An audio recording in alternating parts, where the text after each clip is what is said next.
مریم، آج امی نے مجھے 3 بار آواز دی اور میں ہر بار کہتی رہی ابھی آتی ہوں۔ تو پھر تم گئی یا نہیں؟ نہیں یار، میں موبائل میں مصروف ہو گئی تھی۔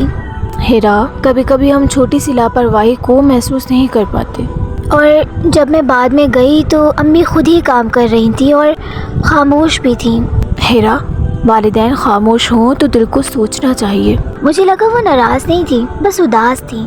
ان کی اداسی ہی ہمارے لیے پیغام ہوتی ہے ہیرا، ہمیں سوچنا چاہیے۔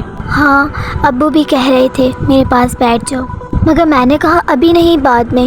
ہم اکثر سمجھتے ہیں وقت بہت ہے، مگر وقت تیزی سے گزر جاتا ہے۔ مجھے لگ رہا ہے میں ان سے دور ہو رہی ہوں۔ ہیرا، قریب آنے کے لیے صرف تھوڑا سا وقت کافی ہوتا ہے۔ آپ اپنے والدین کے لیے وقت نکالیں تو صحیح۔ مریم، تم بتاؤ، تم کیسے اپنی امی کی خدمت کر لیتی ہو؟ میں سوچتی ہوں کہ ایک دن یہ موقع نہیں ہوگا، پھر میں خود ہی اٹھ جاتی ہوں۔ یہ سوچ واقعی دل کو بدل دیتی ہے کیا؟ والدین کی خدمت صرف کام نہیں ہوتی ہیرا، یہ محبت ہوتی ہے۔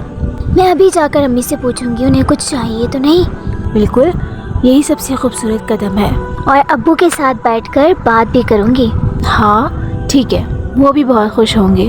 مریم، امی مسکرا رہی تھیں، انہوں نے دعا بھی دی مجھے۔ یہ تو بہت اچھی بات ہے، والدین کی دعا سب سے بڑی نعمت ہوتی ہے۔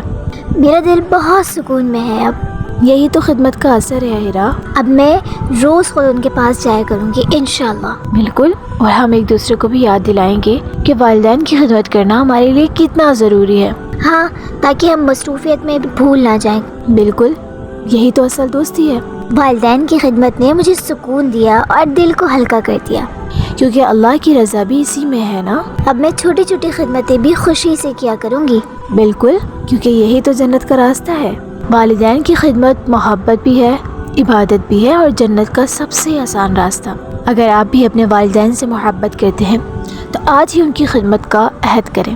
ویڈیو پسند آئی ہو تو لائک شیئر لازمی کریں، اور ایسے ہی ایمان افروز کہانیوں کے لیے چینل کو سبسکرائب کریں۔ اپنے اور اپنے ایمان کی حفاظت کریں۔ انشاءاللہ ملتے ہیں نیکسٹ ویڈیو میں۔ فی امان اللہ۔